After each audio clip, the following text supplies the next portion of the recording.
Welcome back.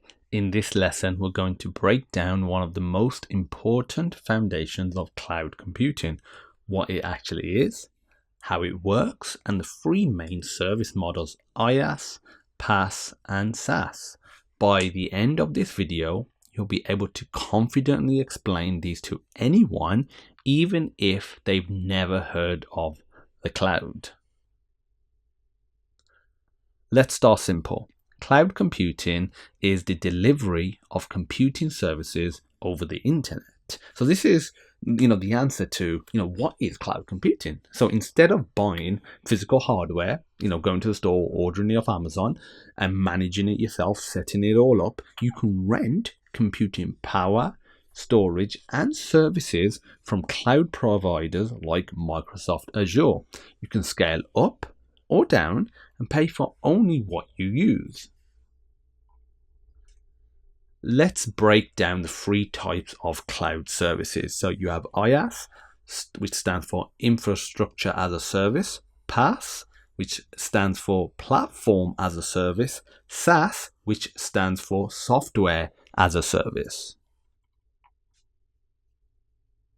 Let's go deeper into the first one, IaaS.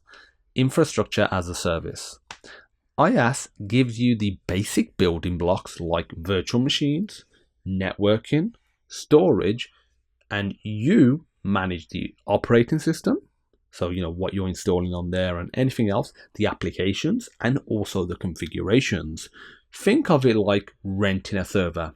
You control what's on it, but you don't have, ownership or the physical control of the hardware itself. So that's where the basic level of abstraction is. So some examples are the Azure Virtual Machines, Azure Storage, and Azure Virtual Networks. Next, PaaS, Platform as a Service. PaaS gives you a fully managed platform to build, test, and deploy applications. You don't worry about the underlying servers or maintenance. All you handle is the code. It's perfect for developers who want to focus on creating applications, not managing infrastructure. Some examples are Azure App Service, Azure SQL Database, and Azure Functions.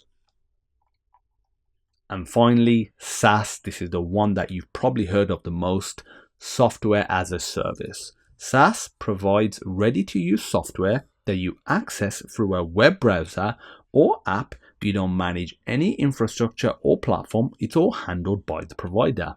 You can think of Microsoft 365, Outlook, Teams. You just simply log in and use the software. You don't worry about how it's coded, how to maintain it, hosting it, scaling up and down the hardware.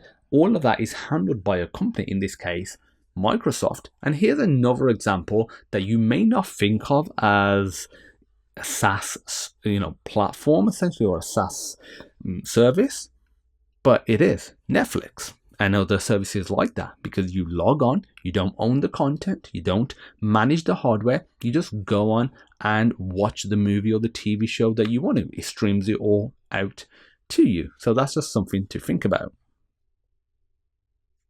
Quick recap. IaaS is Infrastructure as a Service, and you manage the OS, the apps. Examples are virtual machines. PaaS is a little higher abstracted, and you just manage the code itself. The OS and apps are already maintained. And examples are app services. And SaaS, you manage nothing. You just simply use the software. And an example is Microsoft 365, or, like I said before, Netflix.